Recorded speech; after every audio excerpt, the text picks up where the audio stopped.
And go. Well, good day to you all. Welcome to another installation of New Covenant's Community Collect. I am Elder Chris Burns, and today it is my esteemed pleasure to welcome to the show and to welcome and introduce to some of you just a fantastic young man. His name is Dwight Malone.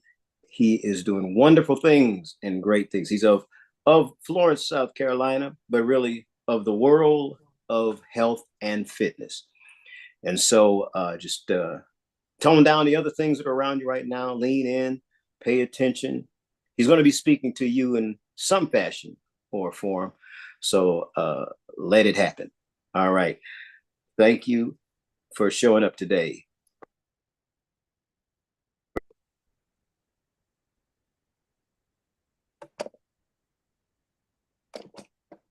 Hello. Yes. I Oh, think it there. cut off right the last part, but I hear you now. Oh, yeah. Did you hear all of it or just a little bit of it? All I heard was thank you for showing up today, and then after that. Oh, you should have heard it. You are awesome. It was an awesome introduction. Awesome introduction. So here he is. He'll have to go back and check out the fantabulous introduction later. But you all heard it. It does apply. Awesome, awesome, awesome young man who is doing great things in this earth. And so now a little bit of a freeze there, but we're going to believe that we'll get all the way through this with no disruptions in the connection. So I introduce to you Brother Dwight Malone. How are you today? I'm doing wonderful. How Great. about you? I'm doing good. I'm doing very good. Very good. I want to say a few things about Brother Dwight Malone pertaining to the subject matter today, which is he is the owner and CEO of Health Masterpiece. He's certified. He's a certified personal trainer, a group fitness instructor, a nutritionist. I'm reading these slow so that everybody, when you get to something that clicks with you or several things that click with you, you hear it. It's going to just run right through it. A nutritionist. He's a health coach, an herbalist, an esthetician. I was going to have to say that one slow no matter what. We'll come back to that. An energy healer, and a nursing assistant. He does bring together Western and Eastern medicines for more holistic work, view interactions with his clients and patients. And so we'll start where we start. But as you can see, he's very busy. Yes. A lot of irons in the fire. Let's hope the fire is big enough because I believe he's got more irons to put in there. But I believe that I want to start off with this particular pertaining to health and fitness. An overview. We'll go with the flow here. Is how did you get here on this plane of health and fitness? And it's okay if it's a trail, a walk. Mm-hmm. But I want to give us an idea about how that happened.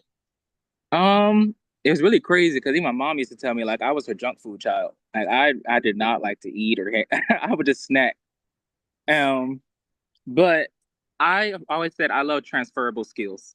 Anything that what you can help other people also helps yourself.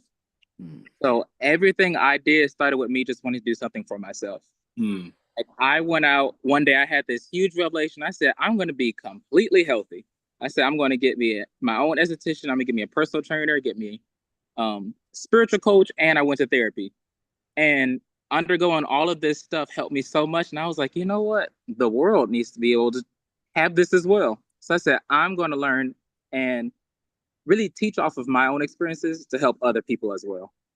Oh, well, hey, that answer was quite a surprise. Not that I knew what the answer was anyway, but it was a surprise because I was expecting. So when I started with this, and I started with this, you started with everything all at the same time. so, so I was going to ask, well, what was the spark? You mentioned that you had this epiphany, you had this revelation, just boom.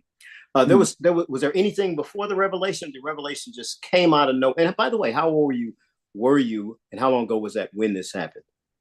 I had to been maybe 21. Mm-hmm. And then the spark, I feel like it was more random because I was just meditating because I was trying to get deeper into meditation. And it was I mean, if you're not spiritual, you probably don't understand this. But it was just this huge flash of white light just eventually just came over me. And in that moment, it's hard to explain, but I just felt the need to just change everything. And I was like, okay, I am not where I need to be. I know where I need to go, and I need to change something within myself to get there. Sounds great. Excellent. Now, I think what I'm going to say this now.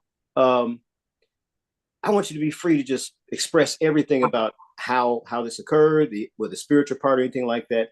And even, sometimes we'll think people aren't spiritual. I think everybody's spiritual because they're a spirit. And I found over time that even people who say they're not have had spiritual experiences. They're just kind of a little afraid of sharing them.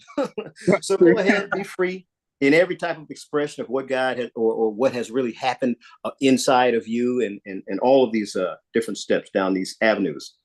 I called it a spark. Mm-hmm.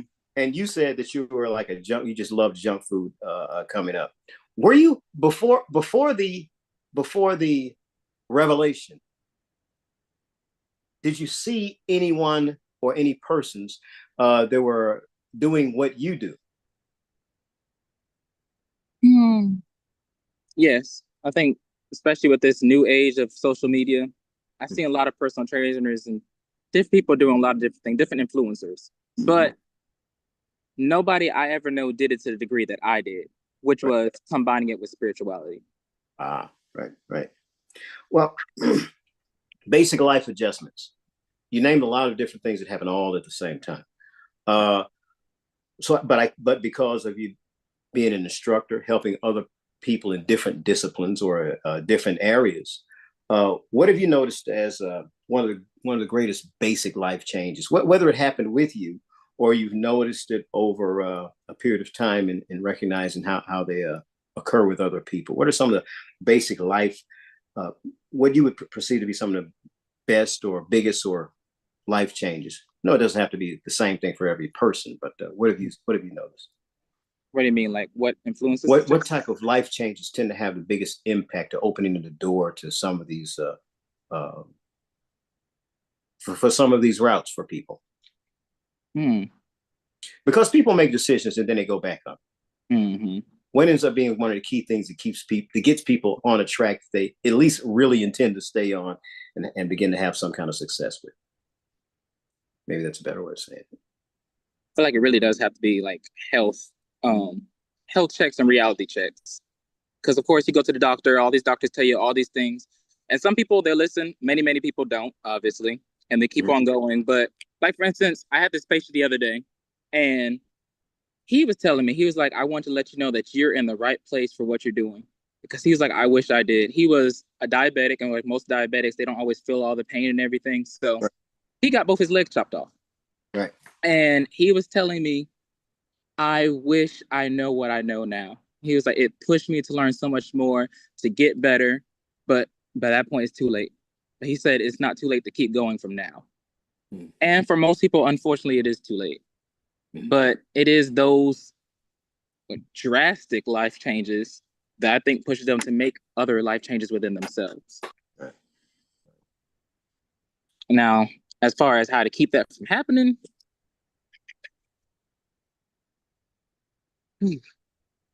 that's more so having to go within yourself about that one. But I noticed for me, and what I've noticed a lot though is spirituality to an extent helps a lot with people. I think whatever you choose, because really your beliefs, there are so many different beliefs in this whole world. I mean, this world is just too vast to put them all into one. Right. And I always notice it's those different belief systems that push people to make these drastic changes. Like you'll have people, like we talked about the other day, Muslims at work. Those people, because they're Muslim, they suddenly don't eat pork. Right. Or people who obviously a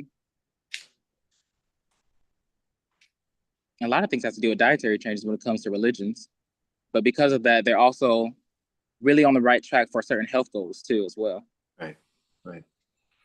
How's the how does better health help with the rest of the functioning of the things that are above the neck? Whether it has to do with awareness, the spiritual connection. Of course, we know that people fast, but we don't. Maybe everybody doesn't know that people fast. Some people don't eat certain foods. It has an effect. Um, what are some of the effects that it has on a person's awareness, thinking ability, sharpness, even in spirituality? I think it actually increases your very much food. So I'm gonna talk this from 2 points. Okay. One is from what I've learned in our church New Covenant. It was that when you fast, obviously because you're not focused on food anymore, you have more time and attention to God. Right. But from another spiritual practice point that I heard in the metaphysical practice, the real belief of fasting is that when the body is so weak, it has no choice but to rely on the mind. Mm. So that energy that's not longer being, because when you eat food, all the blood rushes to your stomach. So now your body and all of the systems is focused on digestion. When it's not focused on that because there's no food no more, that energy has to go somewhere. And when you're not moving, you're not doing much, it instantly goes straight to your mind. And when you sit there and you fast, actually, when you just listen, all these revelations, all these messages, all these spirits start talking to you. All these things that you weren't aware was actually always talking to you become more aware of, because you're not focused on trying to just feed your flesh. Right. Well, you described that the words or the voices, they're always there. Or I was thinking about this as early this morning or late last night about being out in the woods. Now, I don't know if you're out in the woods. It looks like you're out in the woods. You might be in a park, or you might be in front of one tree in the middle of a city. I don't know. I'm just in my garden. Oh, okay, good. But there's something about coming from the city and going out into nature that's very quieting. But the longer you sit there in the nature, the more you hear, both inside and outside. There's a whole lot of stuff, little things very, very small sounds that are natural sounds you hear in nature when you're quiet. And same thing on the inside. For you, for fasting, how much of your life or desire is fasting?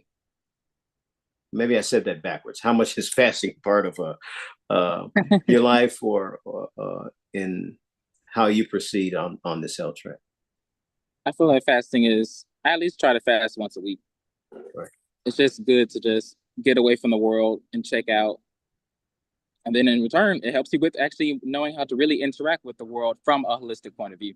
For some, go ahead. I was like, but a lot of people who are into health have always heard the terms intermittent fasting. So when you get away from the religious aspect of fasting and you hear that, it's so many different ways to intermittent fast. You can do the 16-8 rule. There's 12-12 rule. What I like to do is the stop eat rule, which is literally you eat for a whole day and then the next day you just eat nothing. I prefer that one. There's with the I would say the popularity of the term intermittent fasting. I find there's a lot of people who do intermittent fasting, but they don't know that they are. So they're fasting intermittently physically, but they may not be taking advantage of all the things that can happen either mentally, emotionally, or spiritually during that period of time. But they are reaping benefits of one way or the other by doing that physically. Before we get too far in this, esthetician. Yes. Okay. That's not a word that everybody's familiar with. So why don't we go down the road on explaining what it is? We can celebrate that I said it right 2 times in a row, and now you can go take it.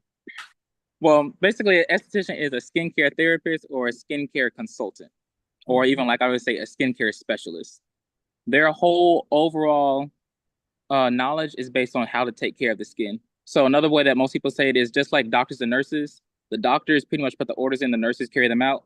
An esthetician is your dermatologist will tell you what's wrong with your skin. An esthetician will go forth to treat it. All right. Oh, okay. If you want to give us a few seconds or a moment or two about how important skin health is, why don't we run down that road for a minute? Oh, yeah, definitely.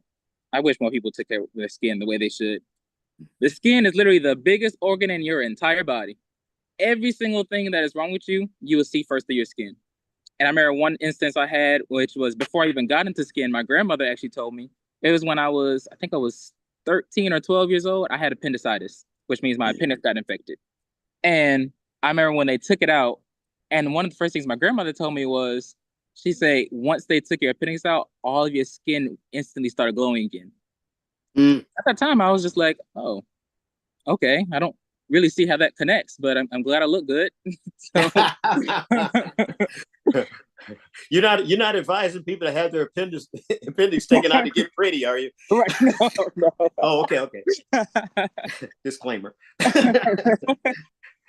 But yeah, any infections wrong with your skin, you will always see it first. Even like when I go back to diabetics, a lot of times they start to have their skin darken to show signs that the skin is starting to necrotize, and that means the skin is basically starting to die off.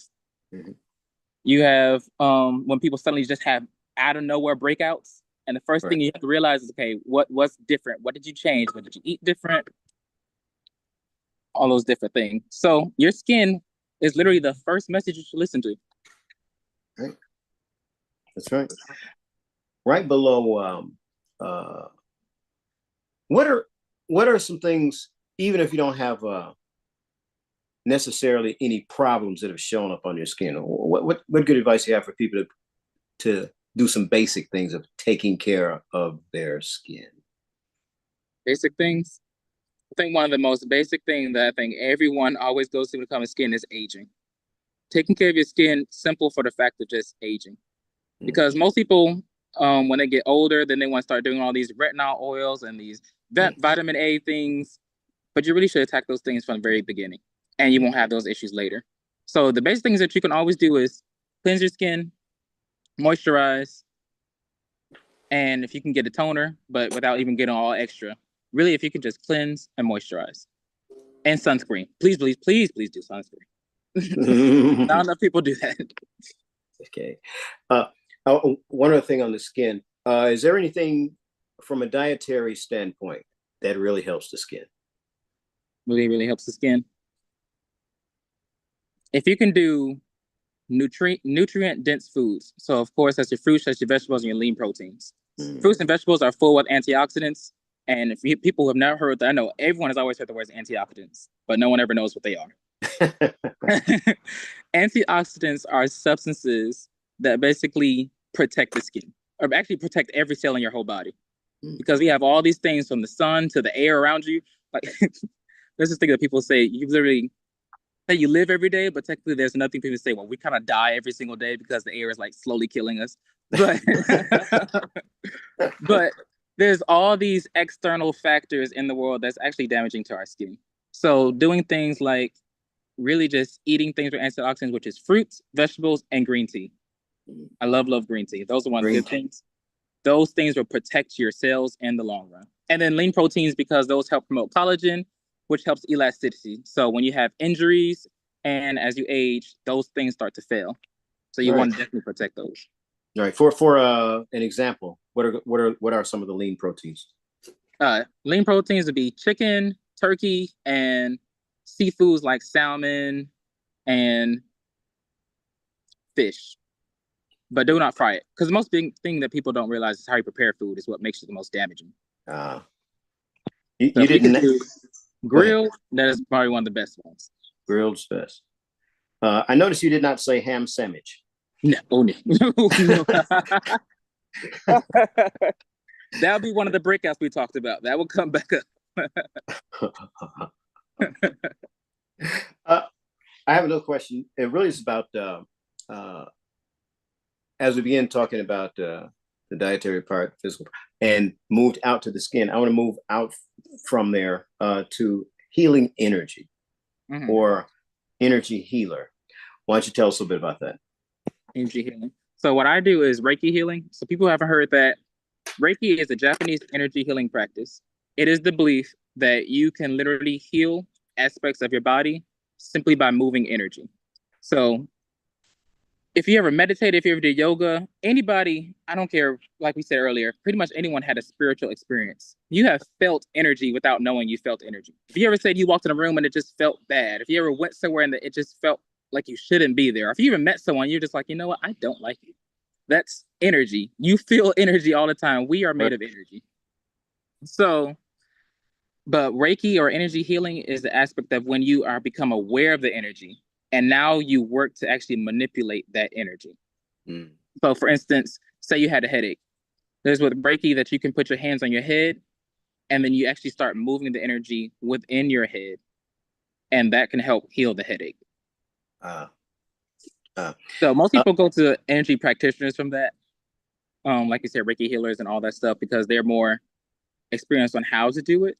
mhm. But truth be told, we all have the ability to do it. Right. Right. Well, when you mentioned the word the awareness of it, there's people who have little fixes for problems that come up. They don't know why. They just know that it works. Mm-hmm. In some of those instances, they're probably possibly practicing, but the awareness that something works. The next level is, of course, sometimes find out why it works. Mm-hmm. And you saw it in instructors or instruction in this area. Is that correct? Mm-hmm. Yeah. And you also teach it. Yes. Right. Um, with that, speaking of Reiki, Japanese foundation of it, you mix Western and Eastern medicine. Now, I hear Western medicine, I think recent. What I mean by recent is the last couple of thousand years. Mm-hmm. When I think Eastern, I think more ancient, less disconnected. Although, geographically speaking, some of the Eastern practices may have been in the West, but through a lot of different things that happened historically, this is Mm-hmm. called Eastern, this is called Western. But why don't you give us an insight on what the differences are and then how you use them together? Right. Okay. Well, of course, once upon a time, this was never just Western and Eastern. It was all together. We weren't Right. as divided as we were before. But as people went out and we went became more diverse, Western medicine tends to focus way more on medical practices. Like you have your doctors, you have your nurses, you have the actual concept of the hospital. When people think Western medicine, that's what it is. That's the technologies, that's all the knowledge that you put into in vaccinations and all those things. Right. Eastern medicine, which is like you said, more ancient, that was before all of that came to pass. Eastern medicine is the foundation of Western medicine. Right. Eastern medicine focuses more on herbalism, on energy healing, which is in the Japanese world, they speak more of qi. Mm-hmm. And really the alternative practices. If anyone's ever heard alternative technique, Mm-hmm. that's what those all are. Say when I said Eastern is the foundation, that's for instance, like we said, a lot of the medicines that we come today actually have all types of different herbs in them. That was the Eastern medicine part of it. But then we started adding all these extra chemicals to it. Unfortunately, that was where the Western part came in. Us wanting to expand, us wanting to do more. And that's where that came from. So, and I really believe that you really should have both. I don't really feel like you should choose one or the other because there's no problems with Western medicine. There's no problems with Eastern medicine. Eastern just helps you see yourself from a more holistic point of view. Western medicine sees the problem, and that's what it focuses on, and it tries to treat the problem. Eastern helps you see further and be like, okay, but what caused the problem? Let's focus on there. I think you should need to look at both. Right. So we're saying that Eastern tends to look more at going to the root of the problem as opposed to just the symptoms of the problem. What you mentioned chi. What is chi? Chi is that energy feeling that we were talking about earlier. So chi is a lot of Japanese and Chinese, I should say Asian Western, not Asian Western, Asian cultures believe that we all have chi. We all have an energy signature within ourselves. And we all do. Right. So they believe that we all can manipulate this chi. We all can tap into this chi that's in every single thing that's living has a chi. That life energy force that we've all heard of before. That's what chi is. Right. How does being an herbalist work with you? You didn't mention that that's part of it. How? How does it work with what? With Eastern medicines and the whole mixing of the two. How does herbalism or being an herbalist work there? Oh, I love being herbalist because I don't have to always go to really, really chemically field medicines to treat every problem. Like, for instance, if I got a headache, I don't have to go take ibuprofen. I can just take some yarrow, steam it in some water, and hey, I'm good. Right. Right. And I think that's very important to have all these different knowledge of different herbs, because like I said before, before all that medicine came about, we used herbs. Right. So being knowledgeable of what all the herbs of the earth done, because that's our medicine. That's what God gave us. When we inherited this earth, we inherited all this free medicine. You don't have to Right. pay all those hundreds and hundreds of dollars for all that other stuff. That's basically killing you in the long run. Because like you said, with ibuprofen, sure, it's gonna treat the problem. It treated your headache. And in the process, it also killed your liver. Yeah. You mentioned green tea. Are there other herbs that you'd recommend, not only to treat if there's a problem, but it's simply maintaining good health? It's a good staple for maintaining good health. As you've mentioned green tea, I would think that that may be one of them. Oh yeah, definitely. You can do anything with green tea. You want to add there? For maintaining and really just overall prevention, I would definitely say what I love to do is green tea and elderberries. Elderberries. Yes. Where do you get elderberries from? Oh, you can find them in like any herbal shop, anywhere. Elderberries are one of the biggest immune boosters you can find. And as a matter of fact, I think I got them at Walmart. They actually have green tea mixed with elderberries, so you can just get them both together to save your money. I was going to ask for anyone who may not be familiar with it, are the elderberries an actual berry you go get, or is it a pill form? Is it some type of powder form you mix in some type of liquid or drink or anything like that?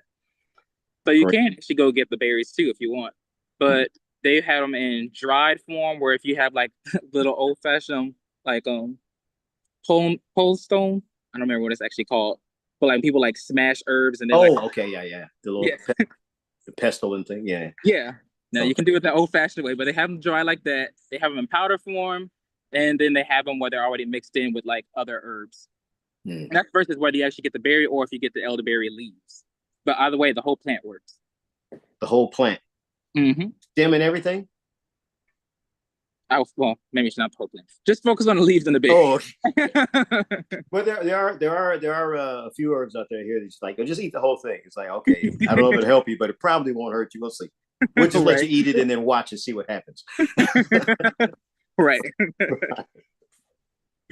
Well, who's been at this point, because you're really moving along in this now. Who are some inspirations to you in these different areas? Whether it's directly because of they're in the area, or just inspirations, life inspirations to keep on going, or who's inspiring you? Well, it's actually funny. Two of my inspirations. So one of them is my spiritual coach. Her name is Mary Colazzo. She is a shaman here in the Florence area, and she has worked with quantum energy, which is like that chi form. She's worked with spirit animals, and her overall goal was blending shamanism, which is the ancient practice of going all the way back to our roots, being able to speak with animal spirits, spirits of nature, and all that stuff, and blending it with the concept of Christianity. And she was one of my biggest mentors. My second mentor was actually my grandmother, because my grandma is one of the most open-minded people. She's very, very deep in spirituality. She understands different spiritual practices, and she is a huge botanist. So she's been one of my biggest, those two are my biggest mentors in this. Right. You mentioned spirit animal. What's that? So spirit animals is the belief that different animals carry different energies that we need in this life to kind of help you towards your end goal. So I have gotten a reading before from her, and my spirit animals, for example, are stag, beaver, and the hummingbird. You say the first one was stag? Okay. So the stag, which I actually have right here. Yeah, but anywho, so basically is that different animals carry your personality too. And if you tap into that energy, it'll really help you towards those end goals. Like for a quick example, a beaver, the spiritual signature of a beaver is known as hardworking. They're known for all the work they put into building their dams.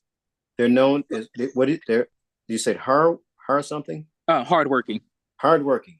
Oh, okay. Yes. I thought you said hardwood. I said, why? Oh no, not hardwood. Sure, they chew on softwood too. Why? I think if they're focused on softwood, their dams would not be very good. They would not be good, but hey, they're working hard, so just put up another one. Right. So, yes, they're relentless in how they go towards the goals. So that is an energy that is easy for me to tap into. It's energy that I have. And even when I get off track, the whole point is to tap into that energy to get back on track. What about the hummingbird? So the hummingbird comes from compassion, love, and joy. Compassion, love, and joy. Thus the movie To Kill a Mockingbird. Why would you want to do that? So famous movie. But and what was the third one? The stag. The stag. Mm-hmm. And that is about horse. Oh, say what? Go ahead with. So the stag is about leadership, gentleness, and being strong-willed. And also the stag is a huge.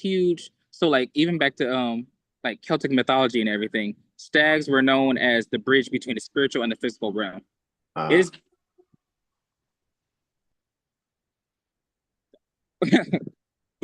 it's believed that their antlers go out and they serve as like antennas to the spiritual realm. So they seen stags as this bridge. And when that represents someone, that is what they are. They are this bridge between the physical and the spiritual, which is one of the goals that I definitely am going towards. Actually, I already believe I am. You believe what? That I am. All right. The name Masterpiece, Health Masterpiece. Any significance to the name Masterpiece? Yes, I got and chose that name because when people think about word fitness, they always have like one thing they think about. Either think about someone from an aerobic point of view, where they're super fast, or they think of someone from a strength point of view, where they can lift all these things. But the overall definition of fitness is to be flexible, strong, and fast. Those all things: aerobic, anaerobic, and flexibility. That is overall fitness. And then from a holistic point of view, it is also to have self-care techniques, take care of your skin, take care of yourself, take care of your spiritual self. And that's when I realized if you can take care of everything, like the whole body, that's a masterpiece. That is the perfect emblem of what we should be going for. So that's how I came with that. Very good. You are very busy. Oh, yeah. So maybe some insights. What do you do concerning stress? And I should also say that you don't have to be busy to have stress. People who are not busy at all have a lot of stress. Yeah. Oh, yeah. But some insight on what you do and what others may do pertaining to that. Stress. I love to meditate. That's one of my favorite things to do. And that's not even because I had an issue with it. I just think that to meditate, you had to be like the gurus who just go off to this old world. I even used to say Om, thinking that's really what we have to do. And but now, so in this new house, I gotta have a green room. Or even now, I just sit outside, close my eyes, and just breathe. That is one of the easiest techniques that you can do. Is literally to just breathe. Even at work, because I work in a hospital, they tell us one of the best things that you can do to just get away from the stress of life is just take 5 minutes to just breathe. That's all you just need to do. Out of your day, every time you think about it, just breathe. Yeah. Now you mentioned one for yourself. One of your best things is to meditate. You want to touch on various types of meditation? Yeah. You mentioned going out in Om and being on the top of a mountain. Everybody doesn't have to go to the Alps to meditate. You can definitely do the old traditional styles of meditation, which most people do, which is where you can literally just sit and you can just close your eyes and you can just breathe. I like guided meditations, which is all over YouTube, because I just need someone to just help guide me. It's literally people there, and they just tell you what to do. Tell you when you breathe, they tell you what to focus on, tell you what to think about. I love those. And then I also love walking meditation. Walking meditation is when you're meditating while moving. It's like if you if you ever just went for a walk, like anyone who said, okay, I just need to go for a walk, that's considered walking meditation. And in that walk, you have all these revelations, all these sights, and you just release things at the same time. Right. And then, of course, yoga, which is one of my favorites. Mm. You hear people say that all the time. When I walk, my mind gets clear, my head gets clear. I can think clearly. I can those types of things. Probably never equated it with being meditation. Mm-hmm. You know, but it is, and now Mm-hmm. you know. Exactly. I was saying for the audience, if you've gone out for a walk and you've experienced some of those things, you were meditating, and now you know. What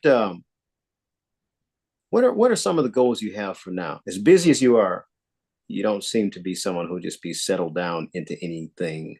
And now that's it. I'm done. This is what I'm going to do for the next 60 years. Are there any things that are ahead right now that you're leaning toward? Leaning towards right now, my end goal is to finish nursing school.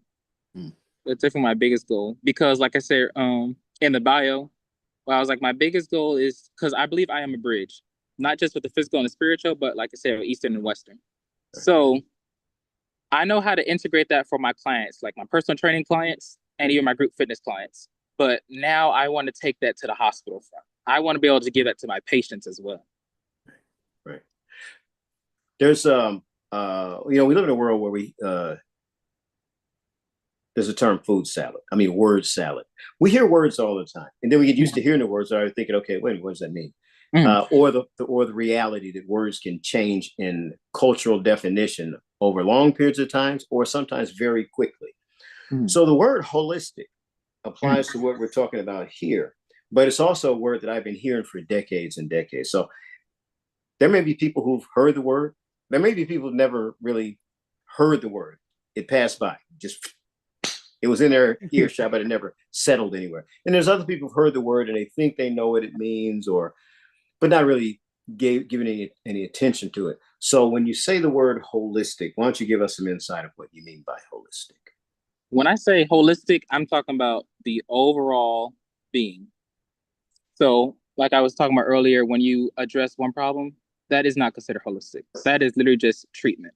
But when someone says, okay, we're going to take this from a holistic point of view, that's what they mean. They're going to go all the way to the roots. We're going to, not even just the roots, we're going to treat you all the way. We're going to treat every single thing with your entire body. We're going to go all the way to the roots of this problem, but in the cause of that, or in the case of that, we're going to also treat everything else going on with your body. So like when I decided to go towards my fitness goals and I did it from a holistic point of view, that's why I said I ended up getting the spiritual coach, the personal trainer, and a therapist. Because holistic is mental, physical, and spiritual. That's what holistic is, treating your entire body from all those points of views. Okay. So and if this were a car and you know that you needed to get your oil changed, maybe you just go ahead and get the whole thing tuned up and then on the way home, get it washed and detailed too. Yeah, exactly. Something along that line. All right. You're a certified personal trainer and a group fitness instructor. I'd like you to touch on that. When I think of the group fitness instructor, a lot of times when there's a group of people doing something together, because of the energy, it's more fun. Oh yeah. So if you want to tell us about being a certified personal trainer and the group fitness instructor experiences, we're all ears. I'm sorry, hold on. Can you hear that? Is it like really loud? I don't hear it on this end, whatever it. Oh, okay. It was like a bunch of ambulances running by. Oh, okay. All right, but we're good then. So personal trainer, my goal is to be, I like to take it from a different approach than most personal trainers. My goal is to be a friend and a coach to you on your journey. Right. Because I said, like I used to tell my clients, I said, I'm not going to be the person who, okay, when you're at gym, I'm just going to give you all these routines. That's it. I said, when you're up at 3:00 in the morning and you're fighting the urge to get that donut, text me and I'm going to help you through that. Like, that's the kind of trainer I want to be, someone who's literally with you every step of the way. Right. So that's my goal, to help you with both workout routines and nutrition goals. And then as a group fitness instructor, I teach Zumba. So my goal is really there. I always tell people before I start my class, my goal is to turn a workout into a dance party. That's literally it. That's great. As a health coach, Mhm. Would that be more in line with the holistic as Yes. a, well, then you tell me what it's about. You're right. It'd be more in line with definitely the holistic. It was because most people when they think personal trainers, and to be honest, when you get certified as a personal trainer, that is what they tell you. Like your whole goal is to give them workout routines. You're supposed to help them reach their goals from a physical, mechanical point of view. But as a health coach, you're going to address multiple concerns. And one thing I love with health coach specifically is they go all the way into your life to go over lifestyle changes. Personal trainers don't do that, and they don't necessarily have to do that. But a health coach is going to be like, okay, what are you doing in your life that's preventing you from working out? What are you doing in your life that's preventing you from staying on task? What are your stress levels? How much time a day do you meditate, or do you breathe? Those type of things. I want to go back to something you said before when you were talking about meditating and having guided meditation. What's your reason for wanting where someone said, okay, why don't we do this? Why don't we do that? Is that the weight of not having to think about it, or mind not wandering, or what goes on with that? Definitely mind not. What's that? Definitely mind not wandering. Ah, I have a very, very active mind. And I was like, I know most times they say that when you meditate, it is okay to let your mind just wander. I don't really like that. I want my mind to shut off. That's the whole point of why I'm doing this. So it helps for another voice for me to focus on that and that tell me what to do. now this comes to mind because because of my own leaning toward movement on the actual planet. Well, we live in a time where you can connect with anybody face to face anywhere in the world right now through Zoom and other things like that. But in your obvious desire to keep learning, to keep growing, to keep interacting, do you have any desire to go certain places, to get certain teaching, to see certain masters or anything like that in person? Oh yeah, definitely. I would love to go to China. If I could go to China, I would love that. Because one of my best friends, she studied abroad in China, and my experience of learning things from teachers online is not the same as when she was engulfed in it. Hmm. Yeah. No. Now, why China? Most of the time, when I hear something along these lines, I'll hear about Japan. I know. I mean, Confucianism, a lot of the basic stuff. But if you pursued it, why China? Why China? This is kind of my belief. Huh. I believe China is a bit more ancient than Japan is. It's old. Oh yeah. Old. And I love, love, love going to the very, very foundation of a lot of things when it comes to spiritual practices. So, which is also why I really love India. If I can go to India as well, because even when my huge, huge passion is astrology, and they have the most ancient practice of astrology. Actually, they have the most ancient religion in the whole world. So that's one reason I would love to go there. Now, before we're winding down a little bit, but before I get to any final questions that I might have, is there anything that's on your heart that you really like to share, no matter who you're talking to, but specifically for today, that just that you'd want to almost yell to anybody who would be willing to listen?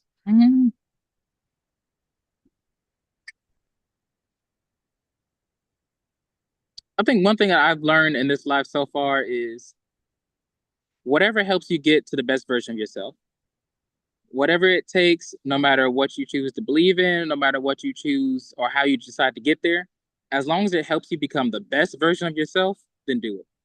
No matter what people say, no matter what people think, no matter what you even think. Just, I mean, this is your life. I say live it. Just don't become a psychopath. Don't do anything crazy. Right. Put that on the side, but don't become a psychopath. I'm pretty sure they told themselves the same thing. Well, I hope so. We can see all the lush green foliage behind you, and you mentioned different things like going outside, taking a breath. We live in an environment that's very much inside, and a lot of people in the world, when they come to the United States, they miss the part that's outside. And not just being outside, but being outside and connecting with people outside. because people will move to a place like Florida where it's warm, and once you get here, they're inside under an air conditioner all the time. And any insights on the actual being out in nature, whether that nature is your patio, public park, or on a mountain or in the woods somewhere? Mm. Mm. Honestly, I feel like everyone should go outside anytime. From just the points that I know everyone has already heard before, you definitely need to get your vitamin D. That is one of the sun is the ultimate energy source of everything. So what you eat, when you're eating fruits, you're eating vegetables, things that grew in the sun, that's taking the energy of the sun by just eating it. But energy, just being on the sun, just a sun bath is what people say, sunbathing, when they just go outside and do that. That's taking in more energy, which is what you need to go on. Fresh air will help you tremendously in life. It actually can help your body help detox itself from other illnesses that it has. And then from a spiritual point of view, you may not realize how often God is talking to you through things. Mm. You can literally just go outside, and just because you're out there, you see, which is so crazy how the way God talks, but this is what I mean. Like you could just be outside and you see this bee help this flower bloom. And in the process, you're just like, you know what? I need to work better with people, and I can help the world become a wonderful place. I'm gonna go out and start a organization to help people. Ah, very good. And you get that Very by good. listening to these little subtle energies, these subtle shifts, these little messages. Mm-hmm. Very good. Very with the spirit, with the physical body. You mentioned speed, flexibility, strength is translated into actual power. Um, with the physical body, Mm-hmm. muscle, the frame, uh, a lot of people's health begin to go downhill when they don't keep those things in order. Flexibility, Mm-hmm. strength, those things like that. And I used to hear this, and I used to wonder, wait a minute, I was a little kid, that I'd hear older people talking about some other older, oh, they're doing all right. And then they would say, but they failed. And that would be the end. They failed. Somehow they knew that falling, the weakness that could come from falling, or the possibilities could come from falling, and not regaining or retaining or recovering your strength could mean a very slippery slope health wise. Mm-hmm. For people out there who feel like, well, I'm way past those years where I used to jump up and dunk the basketball or run here and do this or even go shopping all day. Shopping uh, a big tall order for people who really need to go do so. People that are over 40, over 50, or maybe younger than that, who haven't figured out how to get started on regaining that part of their vitality with the physical body. Mm-hmm. You want to touch on that a little bit, please? Yeah. So you're talking about like what can help those people, or what can they do to help themselves? Yeah, especially I shouldn't say especially, because for whoever needs to hear it, they need to hear it. But there's a lot of people, they know they need to do something. Mm-hmm. But when they think about starting how? They don't want to go through the embarrassment of being around other people, not being able to do stuff, or they don't want to start doing something, hurt themselves, and nobody is around. Or people who are familiar with when they used to get in shape. I mean, I used to throw a couple of 100 pounds over my head, but what do I do now? Uh-huh. And so the part of I think it's important that you mentioned the part about the flexibility Mm-hmm. and in that area. But any type of insight that you want to give to people they've been sedentary for a while, or they've gotten used to work that doesn't involve any of those things, and Mm-hmm. so moment by moment, month by month, year by year, they're kind of atrophying. Yeah, oh yeah, definitely. I would definitely say in those cases, always something you can definitely do. The easiest thing that you can do is walk. That is one of the most easiest, basic things you can do. You can walk outside, walk down the street, walk around your house, continue walking. I know there's one lady, well, I don't know her, but I think most of the city probably got to learn her. She was this bigger lady here in the Florence area, and she never went to the gym. All she did was walk. Every single day, she just walked. And slowly over months, you would see her get smaller and smaller. And she did nothing else but walk. Mm. You can, one thing I like to do now in my house when I don't do anything else, walk up and down stairs. Mm. Like we said, same thing with guided meditations. YouTube. I love just looking up anything on YouTube and just saying, okay, household things that I can do in my house. And you have all these instructors out here who just do all these little things to help you around the house. And if you want to stay in the bed, you're more bed bound, like when you're in a hospital, we have people who literally just take their arm, just lift it up. If you get something, could be a water bottle. I don't care if it's the TV remote. You just do something, just going up and down. Well, great insight, great advice. Before we close it down, I want you to share any information that has to do with ways to get into contact with you for your business or businesses. Any of those things that you want to share for anybody who wants to get hold of our guest today, Dwight Malone. He's going to give you the info right now. Get your pencil, your pen, whatever you do on your phone to do that. Here we go. All right. So, like I said, my name is Dwight Malone. You can contact me on my personal Facebook page, which is just my name, Dwight Malone, DWIGHT MALONE. Or you can contact me on my business page, which is also on Facebook as Health Masterpiece. I also have a TikTok, which is also Health Masterpiece. I have a YouTube channel, Health Masterpiece. And I have an Instagram. All of those Health Masterpiece. If you get in contact with any of those, you see this face. I promise you that is me, Dwight Malone, personal trainer, coach, and here to help. I have upcoming events this week. I have my Zumba class today, 5:30 p.m. at the McLeod Health and Fitness Center. That is my Zumba class. That is a $10 day pass to get into the gym. I am also teaching for those in the Florence community area at the Weed and Seed Community Center next Wednesday, and that'll be free at 6 p.m. Mm-hmm. Now, for that Zumba class, is it every Friday, every other Friday? Every single Friday. Every Friday. And you can walk up with $10 and jump in? Yep. Okay. I'll write that down. I'm gonna write that down. All right. Hey, it's been my esteemed pleasure. And I'm sure for many others, just a fantastic. And by the way, it's not just the information that had us kicking too. I thank you for joining us today, Brother Dwight Malone. We expect to continue to see you do great things in and around the Florence area and beyond. I see China, India, and anywhere else you want to go on the globe in your future. And it's obvious that that word that we can do all things through Christ who strengthens us is in effect in your life. So thank you so much for joining us today, and for all of those who are tuning in, whether it's now or in the future. May this tremendous information, revelation, spiritual advice, and connection, may it have a tremendous effect on you whenever you are a partaker of it. And we give you glory to our Lord. We give the glory to our Lord. With that, thank you for joining us again for another installation of Community Connect. Be blessed and be a blessing. Thank you.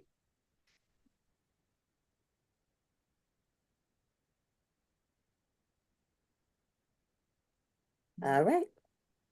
Okie dokie.